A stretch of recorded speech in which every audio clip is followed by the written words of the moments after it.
पिता के गुजरने के बाद दो जवान बेटियों की जिम्मेदारी अकेली सरला पर आ गई थी।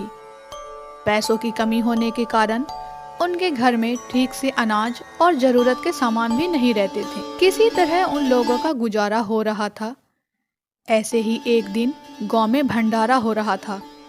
वह दोनों वहां जाकर खाना ले आती हैं। माँ, हम खाना ले आए हैं, आओ सब मिलकर खाते हैं। नहीं नहीं, मुझे जरा भूख नहीं है, तुम दोनों खा लो। माँ, झूठ मत बोलो, 2 दिनों से हमारे घर में कुछ खाना नहीं बना है और तुम कहती हो कि तुम्हें भूख नहीं है। अब हम सब साथ मिलकर ही खाएंगे। हाँ बेटी, तू सही कह रही है। जब तेरे पिताजी थे तब भी हमारे ऊपर गरीबी थी, लेकिन इतनी ज्यादा बुरी हालत नहीं थी हमारी कभी भी। तुम चिंता मत करो माँ, हम काम ढूंढ लेंगे, सब ठीक हो जाएगा। खाना खाने के बाद वह तीनों काम ढूंढने निकल जाती हैं। सारे गांव का चक्कर लगाने के बाद भी उन दोनों को कहीं काम नहीं मिलता। शाम में वह तीनों थक हार कर घर वापस आ जाती हैं। ऐसे ही एक रोज की बात है, उनके पड़ोसी उन्हें पालक पनीर खाने को देते हैं। माँ, आंटी के पालक पनीर में तो कोई स्वाद ही नहीं है, इससे अच्छा पालक पनीर तो आप ही बनाती हो। लेकिन दीदी, हम वहाँ बेचेंगे क्या? हम वहाँ पालक पनीर बेचेंगे और एक बार अगर काम चल गया तो धीरे धीरे कुछ न कुछ हो ही जाएगा। हाँ मीना बेटी, तू सही कह रही है, मैं कहीं से पैसे का इंतजाम करती हूँ। अब सरला अपने जानने वालों से कुछ पैसे उधार ले लेती है और उन पैसों से खाना बनाने के बर्तन और एक ठेला खरीद लेती है। फिर सरला स्वादिष्ट पालक के पनीर और चावल बनाकर ठेले पर रख देती है और उस ठेले को लेकर दोनों बहनें रेलवे स्टेशन के पास भोजन बेचने चली जाती हैं। फिर वह दोनों बहनें लोगों को जोर जोर से आवाज लगाकर पालक पनीर खाने की दावत देती हैं, लेकिन कोई भी उनके पास नहीं आता। वह निराश होकर ठेले घर लेकर चली आती। यह क्या, एक भी पालक पनीर नहीं बिकी? ऐसा रहा तो कर्ज का पैसा भी चुकाना मुश्किल हो जाएगा। नहीं माँ, हम और मेहनत करेंगे। दीदी, क्यों ना हम एक प्लेट पालक पनीर के साथ एक प्लेट फ्री कर दें?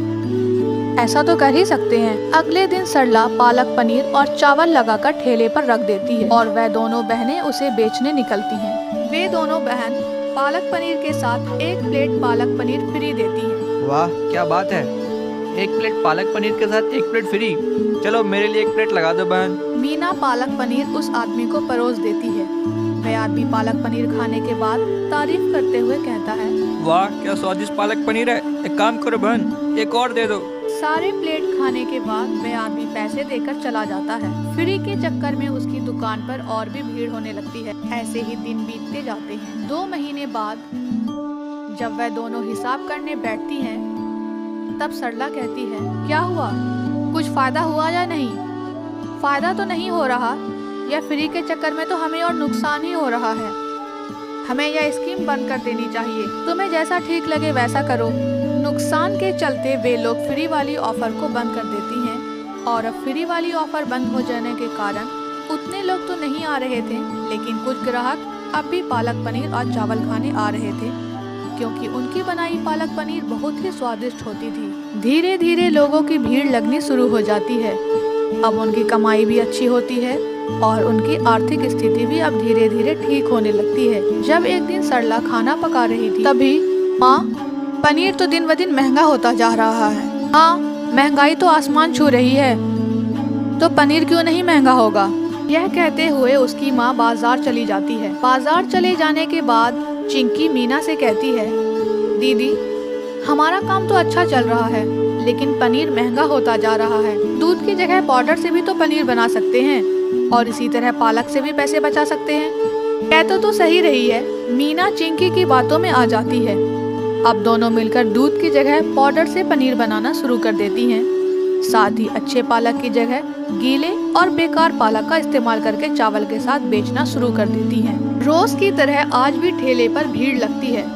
तभी एक आदमी कहता है, क्या बात है बिटिया, आज के पालक पनीर में रोज जैसा स्वाद नहीं है। कैसी बातें कर रहे हैं चचा, हमने तो पालक पनीर अच्छे से बनाई है और इतने सस्ते में तो आपको पालक पनीर कहीं भी नहीं मिलेगी। ऐसी तो कोई बात नहीं है चचा। अब लोगों को पालक पनीर में पहले जैसा स्वाद नहीं मिल रहा था, जिसके कारण वह ठेले पर आना कम कर देते हैं। लेकिन कुछ लोग अब भी वहीं से पालक पनीर खाते हैं, जिसके कारण लोगों की तबीयत खराब होने लगती है। तभी एक दिन मीना को किसान से खराब पालक लेते हुए कोई देख लेता है और उसकी शिकायत पुलिस में कर देता है। तभी पुलिस उसे गिरफ्तार करने आ जाती है। अच्छा, तो तुम ही खराब पालक पनीर बेचने वाली हो? ऐसी तो कोई बात नहीं है, हम तो बस पालक पनीर बेचते हैं, कोई जुर्म नहीं करते। हाँ हाँ, वो तो मुझे दिख ही रहा है। तुम्हारी खराब पालक पनीर के चलते बहुत से लोग अस्पताल में भर्ती हैं। अब तुम चलो जेल, हथकड़ी लगाओ इन्हें। उन दोनों बहनों को जेल हो जाती है। साथ ही उनके ग्राहक जो उसे पालक पनीर खाने आते थे, वह भी उस पालक पनीर के कारण अस्पताल में भर्ती हो जाते हैं। इस कहानी से हमें यह सीख मिलती है कि जीवन में ईमानदारी और नैतिकता का महत्व है। धन कमाने के लिए कभी भी अनैतिकता या कुटिल तरीकों का सहारा नहीं लेना चाहिए, क्योंकि ऐसा करना हमारी स्वास्थ्य और समाज के साथ हमारे संबंधों को नुकसान पहुंचा सकता है।